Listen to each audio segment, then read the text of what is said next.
দ্বীনের ফিকহিয়ত দ্বীনের বুঝ দান করেন। আর যারা মাশায়েখুত তরিকা তাদের কলমের মধ্যে আল্লাহ যে এলমুল দান করেছেন, যে উপকারী এলম দান করেছেন, আমার নবী বলেন একটা জাহিরি এলম আর একটা হচ্ছে বাতিনি এলম, একটা আলাল লিসান আর একটা হচ্ছে ফিল কলব। একটা হচ্ছে জাহিরি জাগতিক শিক্ষাগত সার্টিফিকেটের পুঁথিগত শ্রেণীবদ্ধ বিভিন্ন রিকগনাইজড ইনস্টিটিউশনের জ্ঞান, পাণ্ডুলিপির জ্ঞান, ম্যানাস্ক্রিপ্টের জ্ঞান।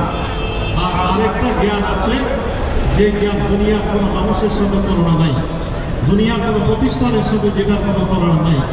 যে জ্ঞানের সাথে সম্পর্ক হচ্ছে আমার আল্লাহ। নবী বলেন যে আল্লামানি রব্বি আহসানা তালিমি, আমার আল্লাহ আমাকে উত্তম এলম শিক্ষা দিয়েছেন। সেই এলমের ভান্ডার যখন নবী লাভ করেন, আমার নবী সেই এলম যখন সিদ্দিক আকবরকে দান করেন, ফারুক আজমকে দান করেন, ওসমান গনি নুরাইনকে দান করেন, মৌলাই কায়নাত শেরে খুদা আলী মুর্তজাকে দান করেন, ইবনে আব্বাস রাদিয়াল্লাহু তাআলা আনহুমাকে দেন।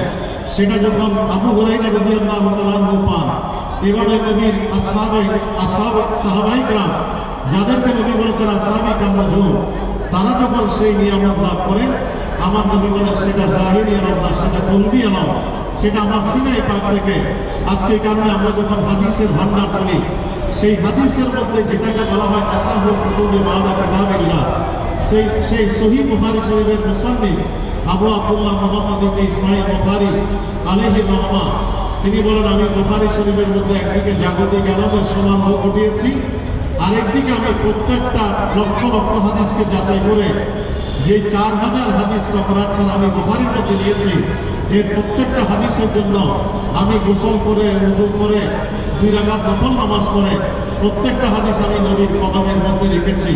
নবীর কদমের মধ্যে রেখে আমি নবীকে বলেছি, ইয়া রাসূলুল্লাহ, এটা যদি আপনার হাদিস হয় আপনি আমাকে রওজা মুবারক থেকে ইশারা করবেন, আমি এটা বুখারীর মধ্যে অন্তর্ভুক্ত করব। আর এটা যদি আপনার হাদিস না হয়ে এটা যদি মিথ্যা হাদিস হয়, এটা যদি জাল হাদিস হয়, এটা যদি বানোয়াট হাদিস হয়, এটা যদি মানুষের বানানো কোনো হাদিস হয়, তাহলে কিয়ামত পর্যন্ত আপনার উম্মত বিভ্রান্তির মধ্যে থাকবে। সে কারণে আমি আমার সকল যাচাই বাছাই পদ্ধতি, ক্রাইটেরিয়া, পন্থা পদ্ধতি শেষ করে আপনি নবীর কদমের মধ্যে রাখলাম। আপনি ইশারা দেবেন সেটাকে আমি নেব। ইমাম বুখারী আলাইহি রাহমা বলে একটা হাদিস আমি নিই নাই যেটা আমার নবীর রওজা থেকে আমাকে বলেন নাই, ওই ইমাম বুখারী এটা আমার হাদিস। জোরে বলুন না সুবহানাল্লাহ, আর জোরে বলুন না সুবহানাল্লাহ।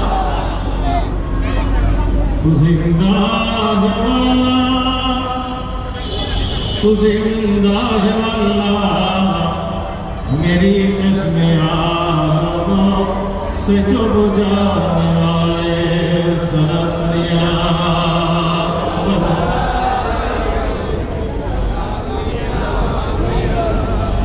मदीने की खीते खुदा तुझको रखे, हम गरीबों को तेरों को ठहराने वाले सरपनिया,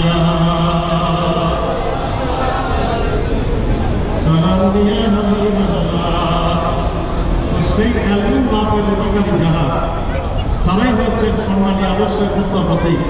সেই এলমুল লাভের অধিকারী যারা, তারাই হচ্ছেন নুরানি মানুষ। সেই নূরের ভান্ডার যারা লাভ করেছেন, তারা আমাদের মতো সেই দৈনিক অবয়বে চামড়া চক্ষু দিয়ে চামড়া চোখ দিয়ে দেখেন না, বরং তারা অন্য দৃষ্টি দিয়ে দেখেন যেটা আল্লাহ আল্লাহর নবীদেরকে দান করেছেন। কথা বলেন ঠিক কিনা? যে কারণে আমরা দেখি বিশ্ববিশ্রুত রইসুল মুফাসসিরিন আল্লামা ফখরুদ্দীন রাজি আলাইহি রাহমা, তিনি যখন মৃত্যুশয্যায় শায়িত, একেবারে অন্তিম সায়ান্নে দেখা গেল শয়তান এসে তাকে প্রশ্ন করছে একটার পর একটা, যে তোমার আল্লাহ যে সত্য, লা ইলাহা ইল্লাল্লাহ, এটার ব্যাপারে তুমি আমাকে যুক্তি উপস্থাপন করো। তো ফখরুদ্দীন রাজি আলাইহি রাহমা একটার পর একটা দিতে দিতে 360টা যুক্তি দিয়েছে যে আল্লাহর ওয়াহদানিয়ত, আল্লাহর একত্ব, আল্লাহর সার্বভৌমত্ব, এটাকে প্রমাণ করার জন্য। একটা পর্যায়ে ওনার সর্বশেষ একটা অপশন আছে যে ওই প্রশ্নের উত্তর দিতে না পারলে হয়তো তিনি দুনিয়া থেকে ঈমান হারা হয়ে যাওয়ার উপক্রম আছে। ঠিক ওই সময়ে শত মাইল দূরে তার পীর ও মুর্শিদ নজরুদ্দিন কোবরা, সবাই বলেন রহমতুল্লাহ আলাইহ, উনি যখন কষ্টের মাধ্যমে, অন্তদৃষ্টির মাধ্যমে, ফেরাসতের মাধ্যমে, তার ওই নুরানি নজরের মাধ্যমে তিনি যখন দেখলেন এই জাগতিকতার জ্ঞানের ভান্ডার ফখরুদ্দিন রাজি এমনভাবে শয়তান তাকে আক্রমণ করেছে মৃত্যু সজ্জায়, তিনি যেন ইমান হারা না হন। বলে যে শেষ প্রশ্নের উত্তর যদি দিতে না পারে তাহলে তার ইমান হারা হওয়ার আশঙ্কা আছে। ওই সময়ে তিনি ওখান থেকে শয়তানকে আল্লাহু আকবার বলে তার বদনাটা ছুড়ে মেরেছেন। আর ফখরুদ্দিন রাজিকে বলে যে তুমি বলে দাও যে বিনা দলিলে খোদা এক, আল্লাহ এক। বলেন না সুবহানাল্লাহ, আর বলবেন না সুবহানাল্লাহ। এই দেখার ক্ষমতা কে দিয়েছে? আরো বলে, আরো গলা পাঠিয়ে, আরো চিৎকার দিয়ে, আরো মহব্বতের সাথে। এই কারণে মহসিনা ইমামুল আউলিয়া শাহীন সাহেব আল্লাহকে বলেছেন, আমি কসিদার যে লাইনটা সবসময় বলি, নাযারতু ইলা বিলাদিল্লাহি জামাআ কাফারাদালাদিন আলা মিন ইসালি আসসালামু সবাই মহব্বত আসসালামু বরসতুল মাহাত্তা সিরতু কুতুবা ওয়ানিদু সাদামি মাওয়াল মাওয়ালি আসসালামু আসসালামু বাদেশাহে। ইমাম আউলিয়া শাহীন সাহেব আল্লাহ মুস্তাফা রাদিয়াল্লাহু তাআলা দরবারে ইহুদি খ্রিস্টান বিভিন্ন ধর্মাবলম্বীরা নানা ধরনের প্রশ্ন নিয়ে তার সামনে উপস্থিত হতো, আর তিনি অবলীলায় সে প্রশ্নের উত্তরগুলো করতেন। আবার তিনি যখন দায়ী হিসেবে, মুবাল্লিগ হিসেবে তিনি যখন ইসলাম ধর্মের দাওয়াত দেওয়ার জন্য ওয়াজ ও নসিহতের মধ্যে বক্তৃতা করতেন, তখন সেখানে দেখা যেত হাজার হাজার মানুষ ইসলাম ধর্ম গ্রহণ করতেন। কারণ আমার নবী বলেন আল্লাহ ওলিদের কাজ হচ্ছে মানুষের কলমের মধ্যে আল্লাহর প্রেম আর ভালোবাসা দান করা। সুবহানাল্লাহ, মানুষকে আল্লাহর পথ দেখানো।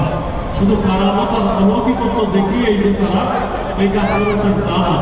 ইমাম আউলিয়া শাহীন সাহেব আল্লাহ এমনভাবে আমার নবীর শরীয়তকে আঁকড়ে ধরেছেন, তিনি বলেছেন আমি যদি পৃথিবীর পূর্ব প্রান্তে থাকি আর পৃথিবীর পশ্চিম প্রান্তে যদি আমার ভক্ত মুরিদের ঘুমের মধ্যে যদি অসতর্ক অবস্থায় যদি সতর উঠে যায়, আমি আমার বেলায়েতের পাওয়ার দিয়ে শরীয়তের ওই দাবি সামনে নিয়ে আমি আমার বেলায়েতের পাওয়ার দিয়ে সেই সতর ঢেকে দিতে পারি। সুবহানাল্লাহ, আমরা বলবো না সুবহানাল্লাহ। পাওয়ার কার? আরো জোরে, আরো মহব্বতের সাথে, আরো চিৎকার দিয়ে। আমার আল্লাহ হচ্ছে আল্লাহ, আমার নাম ও ইবনে আদম, আদম সন্তান, আমার পরিচয় হচ্ছে আল্লাহ, আল্লাযী লা ইলাহা ইল্লাল্লাহ। আমি আমার অনন্য পরিচয় পৃথিবীর মধ্যে রেখেছি লা ইলাহা ইল্লাল্লাহ বলে। গোটা সৃষ্টি ভান্ডার আমার, আমি আল্লাহ এই সৃষ্টি থেকে আমি স্রষ্টাকৃত। এটা মানুষ যখন বলে লা ইলাহা ইল্লাল্লাহ, তখন আমি আল্লাহর মহাদানের স্বীকৃতি আসে। ও বান্দারে আমার, আমি আল্লাহর অনন্য বৈশিষ্ট্য হচ্ছে, আমার মহিমা হচ্ছে আনা আকুলু লিশাইইন কুন ফায়াকুন। আমি আল্লাহ যখন কোনো কিছুকে বলি হন, মুহূর্তের মধ্যে সেটা ফায়াকুন হয়ে যায়। তাকুলু লিশাইইন, তুমি বান্দা যখন বলবে আমি আল্লাহ, তোমার ওই জবানের মধ্যে ফায়াকুন বানিয়ে দিই কখন? আতিনি, তুমি যখন আমার পাগল হবে, আমার একাত করবে, বান্দারে আমার দুনিয়ার সমস্ত কিছুটা বাদ দিয়ে আমি আল্লাহর জন্য যখন তুমি প্রেমিক হয়ে যাবে, আমি আল্লাহ তোমাকে এমনভাবে দেব তাকে তুমি বান্দা যখন বলবে হ, আমি আল্লাহ তোমার জবানকে ফায়াকুন বানিয়ে দেব। কারণ যদি বলি সুবহানাল্লাহ, কারণ আমরা মুসলমানের জীবনের মধ্যে কি দেখি, মুসলমান রাস্তা দিয়ে যাচ্ছে, যাওয়ার সময় দেখলেন দুজন মানুষ ঝগড়া করছে, তিনি ওই জায়গার মধ্যে গিয়ে দাঁড়ালেন। দুজনের মধ্যে একজন হচ্ছে জেসাসের অনুসারী, যীশু খ্রিস্টের অনুসারী, আরেকজন হচ্ছে ইমাম আম্বিয়া নবীর অনুসারী। তিনি সেখানে গিয়ে দাঁড়ালেন মাঝখানে, বলে ভাই তোমরা ঝগড়া কেন করছো? বলে আমরা ঝগড়া করছি আমাদের মধ্যে কার নবী সেরা, এটা নিয়ে আমাদের মধ্যে তর্ক হচ্ছে। নবীর উম্মত যিনি, তাকে বলছে বলেন তোমাকে কিছু বলতে হবে না, আমি ওনার সাথে কথা বলব। ওনাকে বললেন যে ভাই তোমার নবী যে সেরা, এটার পেছনে যুক্তি কি, কারণ কি? বলে যে আমার নবী হচ্ছে রুহুল্লাহ, উনি লাঠি দিয়ে পদাঘাত করলে সেখান থেকে প্রাণের সঞ্চার হয়। বলা আচ্ছা ঠিক আছে, আমার নবী ইমাম আম্বিয়ার শ্রেষ্ঠত্ব প্রমাণের জন্য নবীকে মদিনা থেকে এখানে আসতে হবে না। আমি যদি নবীর শ্রেষ্ঠত্ব প্রমাণ করে দিতে পারি, তুমি কি করবে? বলে আমি ইসলাম ধর্ম গ্রহণ করবো, আমি খ্রিস্টান ধর্ম বাদ দিয়ে দেবো। বলে ঠিক আছে, আমাকে একটা পুরনো কবরস্থানের মধ্যে নিয়ে যাও। পুরনো কবরস্থানে যখন নিয়ে গেলেন, তখন কবরের পাড়ে দাঁড়িয়ে তিনি আল্লাহ একজন বান্দাকে বলছেন কোন বিইজনিল্লাহ, ও আল্লাহর বান্দা তুমি আল্লাহর হুকুমে দাঁড়িয়ে যাও। গোসবাক দেখলেন কাফন পরা একজন লোক কবর থেকে দাঁড়িয়ে গেলেন। বলে তুমি কত বছর আগে মারা গেলে? বলে 100 বছর আগে আমি মারা গিয়েছি। তুমি গোসবাক যখন আমাকে আল্লাহর হুকুমে দাঁড়াতে বলেছ, তুমি বলতে না বলতে আল্লাহর হুকুম কবরের মধ্যে পৌঁছেছে, আমি আল্লাহর হুকুমে তুমি গোসবাকের সম্মানে দাঁড়িয়ে গিয়েছি। জীবনুল্লাহ সুবহানাল্লাহ, আর শিক্ষার জীবনুল্লাহ সুবহানাল্লাহ।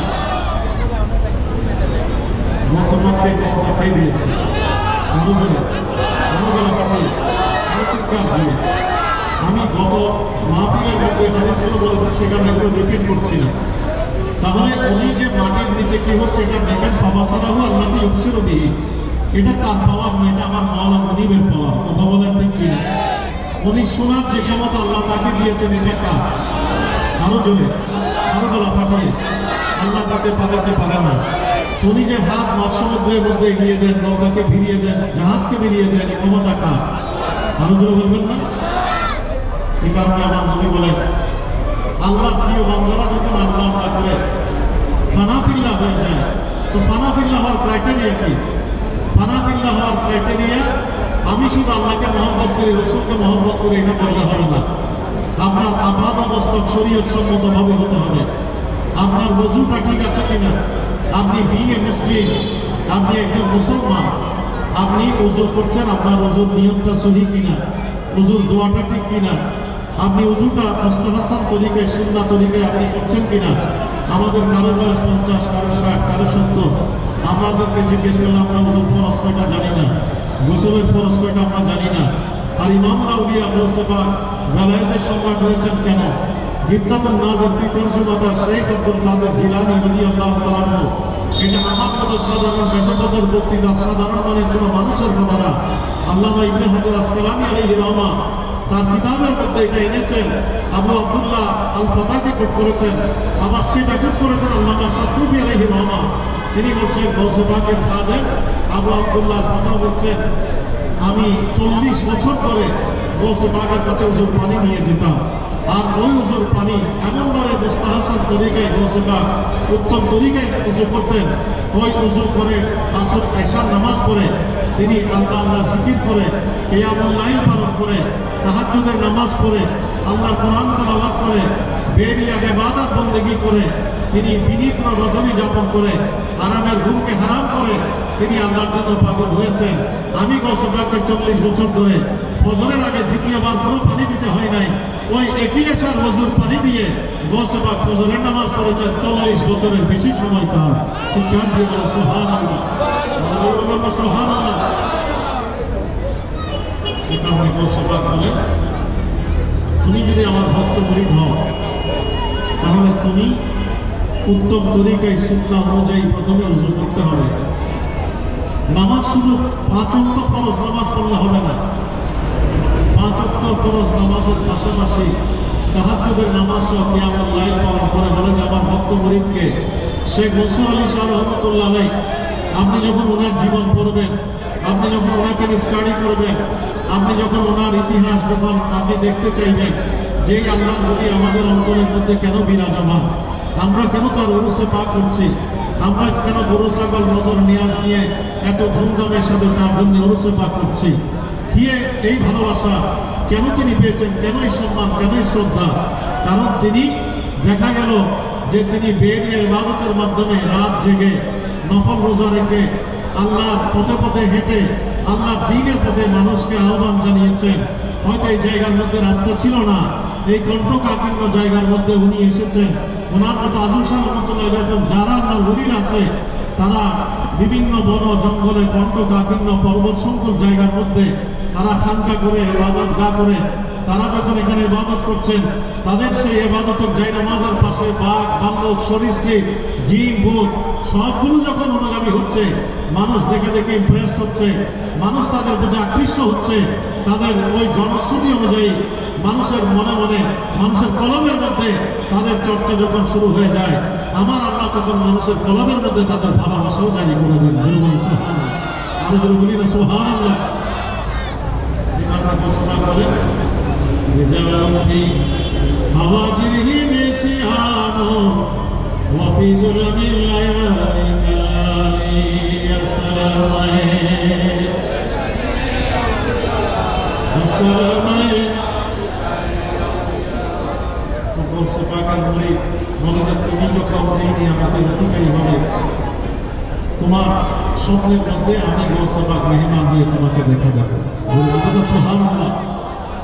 কঠিন বিপদের মধ্যে আপনি যখন ইয়া শেখ সুলতান সৈয়দ আব্দুল কাদের জিলানী সৈয়দুল্লাহ বলে ডাক দেবেন, দেখবেন আল্লাহ কঠিন বিপদটা মুহূর্তের মধ্যে আল্লাহ আসান করে দিয়েছে।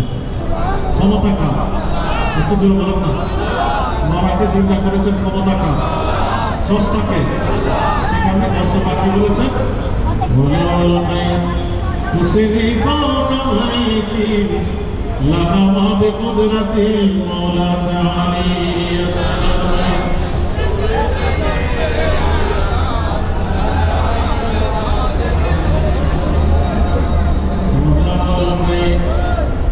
তুসিরি বিনিহারি নাসার কুল ওয়াক্তি জালি আসসালামু আলাইকুম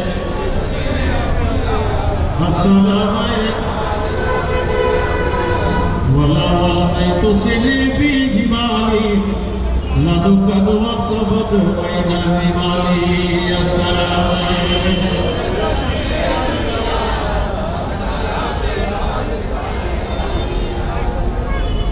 إمام الأولياء سيد سيد الله غوث پاک رضي الله تعالى عنه স্নেহাশিস প্রাপ্ত আলা হযরত আহমদ রাজা খান ফাজিল নবী আলাইহির রহমান জীবনের মধ্যে দেখি যে তিনি ১,৫০০-এর উপরে কিতাব লিখেছেন। এমনভাবে আমার নবীর শরীয়তকে ছিলেন, শরীয়তের এমনভাবে অনুসরণ করেছেন যে একটা পবিত্র নামাজ, রোজা, হজ, যাকাত শরীয়তের বিধিবিধানের বাইরে ওনার জীবন অতিক্রান্ত হয়নি। কথা বলেন ঠিক কিনা? আমি ওনার বড় ধরনের কারামত বলার আগে শুধু এটুকু বলবো, আলা হযরত আহমদ রাজা খান ফাজিল নবী আলাইহির রহমান যিনি ৪র্দশ শতাব্দীর মুজাদ্দিদ, তার কাছে একজন ভক্ত গিয়েছে মুরিদ হওয়ার জন্য। কেন? কারণ তিনি ইতিমধ্যে মশহুর হয়েছেন তার কারামত দিয়ে। এর মধ্যে একটা ছোট্ট আপনাদের মধ্যে বলি, আমজাদ আলী খান নামক একজন ওনার ভক্ত, উনি ফাঁসির হুকুমের আসামি হয়েছে। জেল কোড অনুযায়ী ওনার মা বাবাকে ডাকা হলো, ওনার শেষ ইচ্ছা জানতে চাওয়া হলো। ওনাকে বলা হচ্ছে তোমার শেষ ইচ্ছা কি তুমি বলো। বলে আমার কোনো শেষ ইচ্ছা নেই। বলে কেন? বলে আমার তো মৃত্যু হবে না, আমি আল্লাহর মাধ্যমে আমার নবীর কদমে আমার দরখাস্ত পেশ করেছি। উনি জঙ্গলে শিকার করতে গিয়েছেন, সেখানে ব্যাঘ্র শিকারের জায়গায় মানুষ শিকারে পরিণত হয়েছে।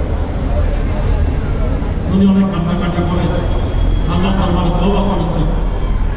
আল্লাহর মাধ্যমে নবীর কদমে তিনি তার সেই তওবা পেশ করেছেন যেন আল্লাহ দরবারে কবুল হয়। বলে যে আমার দৃঢ় বিশ্বাস যে আমার আল্লাহ আমার নবীর মাধ্যমে আমার আল্লাহর কাছ থেকে আমার ফয়সালা পাবেন। মাকে বললেন না তুমি কোনো টেনশন করিও না, চিন্তা করিও না, তুমি বাড়িতে চলে যাও। কেন? বলে যে যেদিন আমার ফাঁসি বিহুকুম যে মুহূর্তে কার্যকর করার হবে, দেখবে আমি ওই সময় তোমার সাথে বাসায় বসে একসাথে নাস্তা করতেছি। কেমন কনফিডেন্স দেখে, কেমন আত্মবিশ্বাস। দেখা গেল তার হুকুম ফাঁসির রায় যখন কার্যকর করা হবে, ঠিক ওই সময় রানী ভিক্টোরিয়া এই ভারত মসনদে তিনি আসীন হচ্ছেন, অভিষিক্ত হচ্ছেন। তিনি তার এই অভিষেককে স্মরণীয় করার জন্য তিনি একজন ফাঁসির হুকুমের আসামিকে মুক্ত করে দিলেন। তিনি হচ্ছেন আলা হযরতের ভক্ত আমজাদ আলী খান। বলবেন না সুবহানাল্লাহ, আরো জোরে বলেন না সুবহানাল্লাহ। এখন এইরকম অসংখ্য কারামাত আলা হযরতের দিকে ইমপ্রেস হয়ে একজন ভক্ত আসলো তার ঘরে, কয়েকদিন তার ঘরের মধ্যে অবস্থান করলেন। উনি তার মেহমান নামাজও করলেন। তো মেহমানদারি করার পরে দেখা গেল তিনি বিদায় নিচ্ছেন। বিদায় নেওয়ার কালে তিনি বলছেন যে ভাই তুমি আমার কাছে এলে, কেন তুমি এসেছ, কেন তুমি চলে যাচ্ছ, কিছুই তো তুমি বললে না। বলে যে আমি এসেছি, আপনার অনেক নাম ধাম শুনেছি, অনেক যশ, অনেক খ্যাতি, অনেক কারামত। আমি মনে করেছি প্রতিটি সেকেন্ডে আপনার কারামত দেখব, আর আমি আপনার হাতের মধ্যে হাত রেখে বায়াত গ্রহণ করব। কিন্তু আমি আপনার কাছে কোনো কারামত দেখিনি। তো বলে যে তাহলে তুমি আমাকে খোদার কসম করে কথা বলো, তুমি আমার কাছে থাকাকালীন অবস্থায় একটা মুহূর্ত আমাকে ওযুর বাইরে পেয়েছো কিনা, বেগাইরে ওযু। তুমি আমাকে আমার নবীর শরীয়তের নামাজের কোন খেলাফ অবস্থায়, বরখেলাফ অবস্থায় পেয়েছো কিনা, বলো না। তুমি আমাকে রাতের অন্ধকারে তাহাজ্জুদের মধ্যে পেয়েছো কিনা, বলে হ্যাঁ। তুমি আমাকে কোরআন কারীমের তেলাওয়াতের মধ্যে পেয়েছো কিনা, হ্যাঁ। আমার নবীর শরীয়ত বিরোধী একটা কাজের মধ্যে তুমি আমাকে পেয়েছো কিনা, বলো, বলে না। বলে শোনো, যার প্রতিটি পদক্ষেপ আমার নবীর শরীয়তের উপরে অটল অবিচল, তিনি হচ্ছেন আল্লাহর প্রকৃত আল্লাহর নবী। বলবেন না সুবহানাল্লাহ। এই কারণে তিনি কি বলেছেন, জিনকি হর হর আদা সুন্নতে মুস্তাফা ऐसे पीरे तरीक़ते पे लाखों सलाम सरतनिया सलामिया हबीब अल्लाह। हमने आला हज़रत असाधारण कलिकी उनकी महके ने दिल के गोछे खिला दिए हैं, जिस राह चल गए हैं गोछे बसा दिए हैं सरतनिया।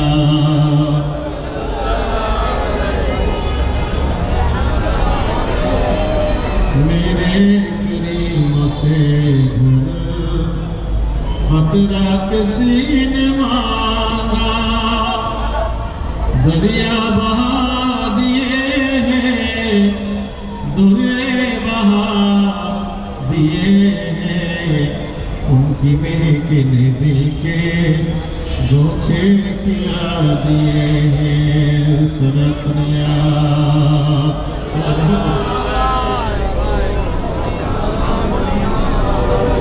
जब आ गए जो से रहमत पे उनकी आँखें जलते बुझा दिए हैं, रोते हंसा दिए हैं, उनकी महके ने दिल के गोछे खिला दिए हैं सरतनिया।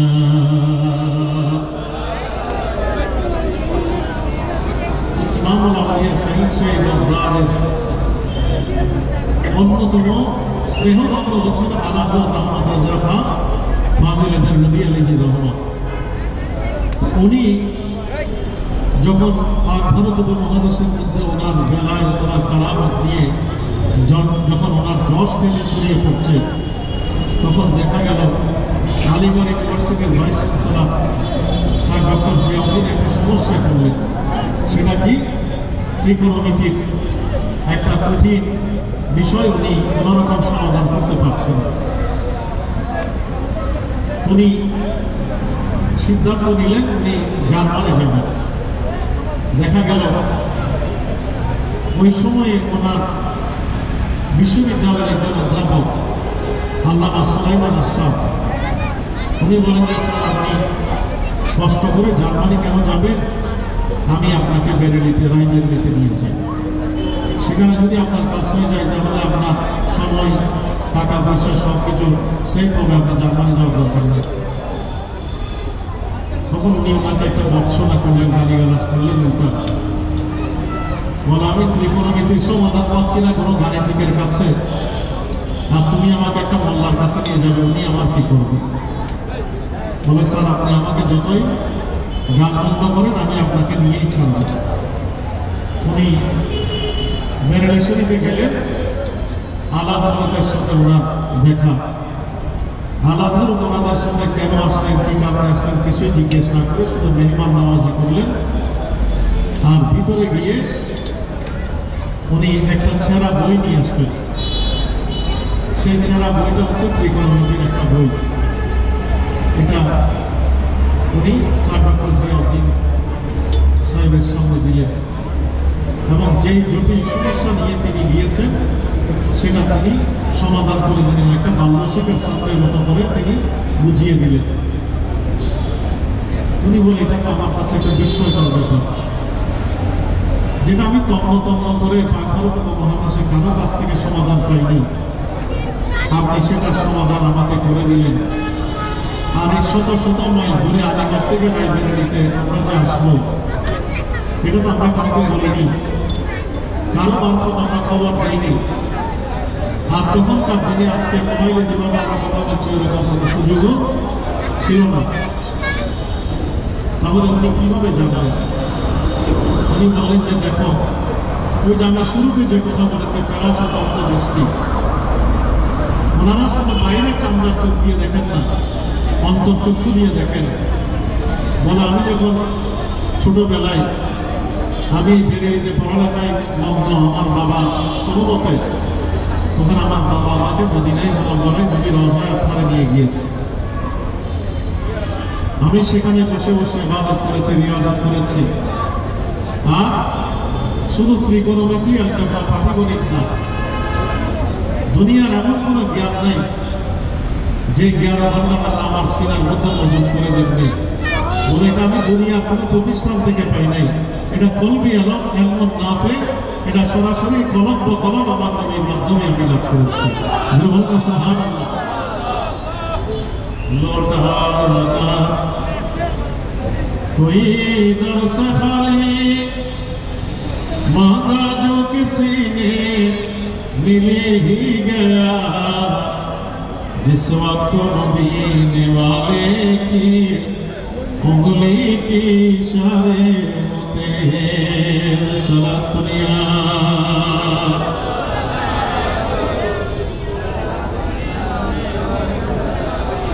मदीने के खुदा तुझको रखे, हम गरीबों फकीरों को ठहराने वाले सलातुनिया। सुबह मोहब्बत सुनो के तुझसे पाते ये सब पाने वाले, मेरा दिल भी चमका दे चमकाने वाले सारा दुनिया।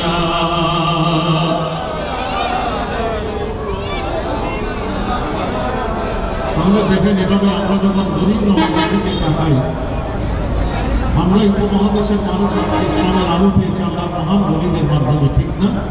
কথা বলেন ঠিক কিনা? তো গরিব নওয়াজ সরকারে আজকে যখন আমার নবীর কাছ থেকে তিনি সনদ নিয়ে এই পাক ভারত উপমহাদেশের মধ্যে তশরিফ আনলেন, তখন দেখা গেল যে গরিব নওয়াজের সময়কালে অসংখ্য ইসলামের প্রচারের জন্য বিভিন্ন রাজপ্রতিনিধিরা, সেনা দ্রব্যরা এই পাক ভারত উপমহাদেশ জয় করার জন্য এসেছে। আমরা যদি শুরু থেকে দেখি অষ্টম শতকে 710-11-তে মোহাম্মদ বিন কাসিম আসবেন সিন্ধু অভিযান করলেন, কিন্তু এই সিন্ধু অভিযানের পরে এই ভারত উপমহাদেশের মধ্যে আমরা প্রাতিষ্ঠানিকভাবে ইসলামকে প্রতিষ্ঠিত হতে দেখিনি। এরপরে সুলতান মোহাম্মদ গজনী থেকে বারবার এখানে এসেছে, 17 বার অভিযান করেছে, এলাম আর গেলাম, এখানে আনুষ্ঠানিকভাবে ইসলাম প্রতিষ্ঠিত হয়নি। 1191 খ্রিস্টাব্দে মইজুদ্দিন মোহাম্মদ পুরী এই ভারত উপমহাদেশের মধ্যে অভিযান পরিচালনা করলেন। তরাইনের প্রান্তরে প্রথম তরাইনের যুদ্ধে তিনি পৃথ্বীরাজের বাহিনীর কাছে পরাজিত হলেন। কথা বলেন ঠিক কিনা? তিনি যখন পরাজিত হয়ে রাত্রে ঘুমালেন, ওই ঘুমের মধ্যে খাজা গরিব নওয়াজ তার স্বপ্নের মধ্যে মেহমান হলেন, বলে তুমি 1 লক্ষ বাহিনীর কাছে পরাজিত হয়েছে, কিন্তু আমাকে তো আমার নবী হিন্দুস্তানের জমিনে দ্বীনের পতাকা তোলার জন্য পাঠিয়েছে। যেখানে আমি গরিব নওয়াজ আছি সেখানে আমার নবী দ্বীনের পতাকা ভুলুণ্ঠিত হতে পারে না। আমি তোমাকে হুকুম করছি, তুমি আগামীবার আবার তরাইনের মধ্যে যাবে। তোমার যে সামরিক শক্তি, তোমার যে রাজনৈতিক শক্তি, এগুলোর সাথে আমি গরিব নওয়াজের বেলায় পাওয়ার তোমার সাথে থাকবে। মইজুদ্দিন মোহাম্মদ পুরী যে জমিনের মধ্যে, যে মাঠের মধ্যে পরাজিত হলেন, একই মাঠে ইতিহাস বলে দেখেন 1192-তে তিনি যখন মইজুদ্দিন মোহাম্মদ পুরী পৃথ্বীরাজের বিরুদ্ধে দাঁড়ালেন, তখন 1 লক্ষের জায়গায় 3 লক্ষ বাহিনী, অশ্বারোহী, অস্ত্রারোহী, পদাতিক, নানাভাবে সৈন্যবাহিনী তার সামনে। আর মইজুদ্দিন মোহাম্মদ পুরী যখন মাঠের মধ্যে নাঙ্গা তরবারি মাত্র ছিঁড়ে ধরলেন, তিনি বললেন, আমি দেখলাম আল্লাহর একজন বান্দা মাথায় পাগড়ি পরে জমিনের মধ্যে ঝাঁপিয়ে পড়লেন। মুহূর্তের মধ্যে পৃথ্বীরাজের কনফেডারেসে 3 লক্ষ বাহিনী রূপান্তরিত হলো।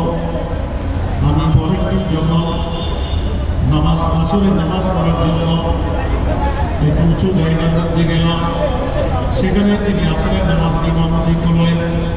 সালাম ফেরানোর পরে মুক্তাদির দিকে যখন তিনি মুখ ফিরালেন, তখন দেখলাম ইনি ওই ব্যক্তি যিনি গতকাল ওই মাঠের মধ্যে তরাইনের প্রান্তরে আমাকে সহযোগিতা করেছেন।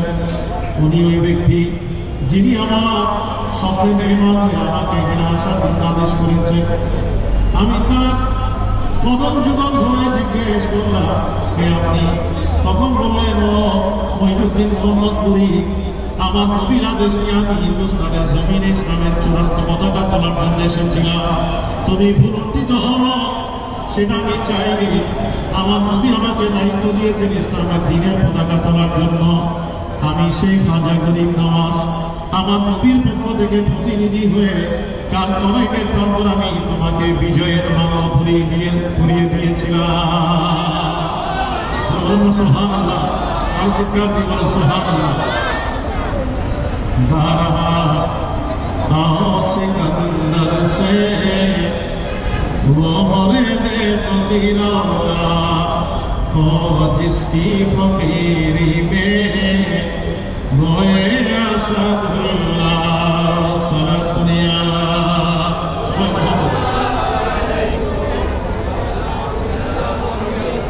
तमन्ना दिल की हो तो कर खिदमत फकीरों की नहीं मिले ताए गौहर बादशाहों की खजीनों में सरदुनिया हबीबल्लाह। এইভাবে আল্লাহ মহান আউলিয়া ইকরাম যারা, আমরা তাদের জীবনের মধ্যে দেখি যে তারা আমার নবীর শরীয়তের মধ্যে থেকে শরীয়ত বিরোধী কোনো কর্মকাণ্ডের মধ্যে তারা 1 সেকেন্ড তাদের জীবন অতিক্রম করেননি। কথা বলেন ঠিক কিনা? এই কারণে গত ওরসের মধ্যে আমি বলেছি 3 দিন আগে যে আউলিয়া আল্লাহ কারা নবীকে সাহাবারা প্রশ্ন করেছেন, আর সাহাবাদের প্রশ্নের উত্তরে আমার নবী বলেছেন ইজা বাবু জকির আল্লাহ। কথা বলেন ঠিক কিনা? এরকম অসংখ্য হাদিসের মধ্যে আমরা দেখি যে নবী যাচ্ছেন পথ দিয়ে একটা মজলিসের মধ্যে বসলেন। সেই মজলিস কাদের? সেই মজলিস হচ্ছে আল্লাহর ওলিদের, যারা আল্লাহর জিকিরের মধ্যে মশগুল আছে। জোরে বলুন না সুবহানাল্লাহ। এরকম আপনি গৌসুল ভান্ডারির দিকে তাকান, শাহিন শাহ সিরপুরের দিকে তাকান, কুতুবুল আক্তাব শাহিন শাহ আমানতের দিকে তাকান, খাজা গরিবুল্লাহ শাহর দিকে তাকান, মোল্লা মিসকিন শাহর দিকে তাকান, বাবা মহসিন আউলিয়ার দিকে তাকান। এইভাবে খাজা গরিব নওয়াজ হাফেজ মঈনুদ্দিন আলাইহির রহমা এই হাদিসের জমিনে শুয়ে আছে। যত আপনার মহান আউলিয়া ইকরামরা আছে, তারা যেখানে খানকা করেছেন, যেখানে মসজিদ বানিয়েছেন, যেখানে বিমারি স্থান করেছেন, এতিমগ্রস্ত অসহায় মানুষের সহায় হয়ে তারা একদিকে সাম্য সৌভ্রাতৃত্বের ব্যানার যেমন তুলেছেন, আবার ওই জায়গাগুলোর মধ্যে তারা বেরিয়া ইবাদত করে করে আল্লাহকে রাজি করেছেন। আল্লাহর রাজাত করে, আল্লাহর অনুসরণ করে ওই বেরিয়া ইবাদতের মাধ্যমে তারা আল্লাহর সৃষ্টির সেবা করে তারা আল্লাহর বান্দাদেরকে আল্লাহর পথে এনেছেন। কথা বলেন ঠিক কিনা? আরো চিৎকার দিয়ে বলেন ঠিক না ঠিক? আমরা দুনিয়ার মধ্যে অনেক প্রতিষ্ঠান দেখতে পাই, কিন্তু আপনি যখন জামিয়া মিলিয়া সুন্নিয়া আলিয়ার দিকে তাকাবেন, সারা বিশ্বের মধ্যে আজকে একটা শ্রেষ্ঠ প্রতিষ্ঠান। এখানে শুধু দ্বীনের ইলম হাসিল হয় তা না, কোনো ফরিয়াদি যখন জামিয়া বাক্সের মধ্যে যখন মামলত করে, তখন তার গভীর মামলা পূর্ণ হয়। কেন? কারণ ওই জায়গা আল্লাহ মহান নবী এমনভাবে সেটাকে নিয়ামত হিসেবে আমাদেরকে দান করেছেন।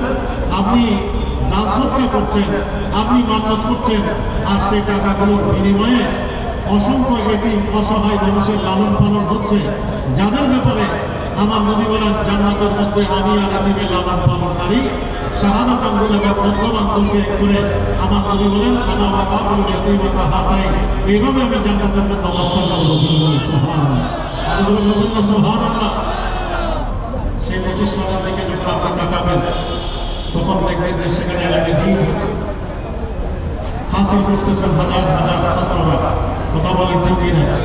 আজকে সমগ্র বাংলাদেশের মধ্যে যদি আপনি সার্ভে করেন, যতগুলো প্রতিষ্ঠিত জায়গা আছে, সব জায়গার মধ্যে প্রতিষ্ঠানের ছাত্র। কেন? কারণ এখানে সত্যিকারের ভালো ওখানে অর্জন করে ছাত্ররা ওখান থেকে দিয়ে তারা প্রতিষ্ঠিত হতে পারে। সত্যিকারের এলম হাসিল করার একটা অনন্য ক্ষেত্র সেই জায়গা। এইভাবে আমরা আল্লাহ নবীদের এই যে আজকে ওরসে পাক হচ্ছে, এই ওরসে পাকের মধ্যে আমরা কোরআনুল কারীমের তেলাওয়াত করছি। কথা বলেন ঠিক কিনা? প্রত্যেকটা হরফের বিনিময়ে আল্লাহ আমাদেরকে 10টা করে নেকি দিচ্ছেন। কথা বলেন ঠিক না ঠিক? কোনো সন্দেহ হচ্ছে? আজকের এই ওরসে পাকের মধ্যে হেদায়েতের বাণী হচ্ছে। এই রুস্তি হেদায়েতের বাণী যদি একজন মানুষ ধারণ করে, তাহলে কিয়ামত পর্যন্ত যারা আয়োজন করেছেন এটা তাদের জন্য সদকায়ে জারিয়া। কথা বলেন ঠিক কিনা? আজকের এই মাহফিলের মধ্যে আমরা যেখানে আছি, সম্মিলিতভাবে এইরকম যেখানে আল্লাহর জিকির হয়, আমার নবী আমাদেরকে নিশ্চয়তা দিয়েছেন। আমরা যখন আল্লাহর জিকির এরকম মজলিসের মধ্যে বসে যখন আল্লাহর জিকির করি, আমার আল্লাহ বলেন আমি সাথে সাথে আমার রহমতের ফেরেশতা আসমানে নিয়ে আমি তোমাদের জিকির করা আরম্ভ করে দিই। আমাদের বলবেন না সুবহানাল্লাহ? আমাদের জিকির আল্লাহ আসমানে করুক, এটা আমরা চাই কি চাই না? আমরা চাই হাত তুলি, আল্লাহ আমাদের এই হাতকে কবুল করুন। সাথে সাথে এই কাজগুলো হচ্ছে আল্লাহ কোরআনের আয়াতের নির্দেশনা কি? ওয়ালাকুম মিনকুম উম্মাতুন ইয়াদউনা ইলাল খায়র ইয়ামুরুনা বিল মারুফ ওয়া ইয়ানহাউনা আনিল মুনকার উলাইকা হুমুল মুফলিহুন। আল্লাহ বলেন তোমাদের মধ্যে এমন একদল লোক থাকা দরকার যাদের কাজ মানুষকে ভালো কাজে ডাকা, খারাপ কাজ থেকে বিরত রাখা। তাহলে আমরা কি ভালো কাজে ডাকলাম নাকি খারাপ কাজে ডাকলাম? এই ভালো কাজের পক্ষে কারা একটু হাত তুলি, আল্লাহ আমাদের এই হাতগুলো কবুল করুন। আরো জোরে বলেন আমিন। তাহলে যারা আয়োজন করছে, যারা টাকা দিয়ে, পয়সা দিয়ে, শ্রম দিয়ে, মেহনত করে, বুদ্ধি দিয়ে, পরামর্শ দিয়ে যারা এরকম কষ্ট করে মাহফিলকে সাজাচ্ছেন, বসে মাহফিলকে কামিয়াব করছেন, আপনারা সবাই আমার নবীর সুন্নত অনুযায়ী এক একজন মুবাল্লিগ এবং ভাইয়ের ভূমিকা পালন করছেন। আমরা নিছক স্বার্থপরের মতো নিজেই কেবল ইবাদত করছি তা না, আমরা আমাদের এই ইবাদতের মধ্যে আমরা বিশাল একটা জনগোষ্ঠীকে সম্পৃক্ত করছি। কথা বলেন ঠিক কিনা? যে জনগোষ্ঠীর মধ্যে সংবেদনশীলতা, ভদ্রতা, সরলতা, সততা, ন্যায় নিষ্ঠা, আমার নবীর আদর্শ চরিত্র, খেদমতের ফল, সৃষ্টির সেবা, ইবাদত, নিয়ামত, মুরাকাবা, মুহাসাবা, এগুলো নিয়ে আমাগুলো ওলামায়ে আমরা যখন আলোচনা করেন তখন এই আলোচনাগুলো ছিঁড়ে ফোটা যখন আমরা আমাদের আমলের মধ্যে নেই তখন আমরা যারা আমল করি স্বভাব পাই, আর আজকের এই আয়োজনের সাথে যারা সংশ্লিষ্ট তারাও একই স্বভাবের অধিকারী হয়ে যান। কথা বলেন ঠিক না ঠিক? এই হাজিরিনে কারাম, বর্ষে বাকে তাবারুকাতের ব্যবস্থা আছে। কথা বলেন ঠিক কি না? আমার নবীর আমলের মধ্যে আল্লাহর ওলিরা গোসবা করেন, খাজা গরিব নামাজ বলেন, সবাই আমিনী নামাজকে এটা স্বীকার করেছেন যে আল্লাহর সৃষ্টি জগতে আল্লাহকে রাজি করার, আল্লাহকে মহব্বত করার অন্যতম শ্রেষ্ঠ আমল হচ্ছে মানুষকে খাওয়ানো। কথা বলেন ঠিক কিনা? মানুষ মানুষকে যখন খাওয়ায় এটা হচ্ছে ইসলামের অন্যতম একটা আমল। তাহলে আল্লাহর ওলির নাম দিয়ে, আল্লাহর ওলির রুহানি ফয়জাতের ওসিলা নিয়ে আমরা যখন একটা অবশ্যই পাকের আয়োজন করি তখন সেখানে অসংখ্য মানুষের খাবার দাবারের একটা ব্যবস্থা হয়ে যায়। কথা বলেন ঠিক কিনা? যেই খাবার দাবারের মাধ্যমে একটা বিশাল ইবাদতে পরিণত হয়ে যায় এই জায়গাটা।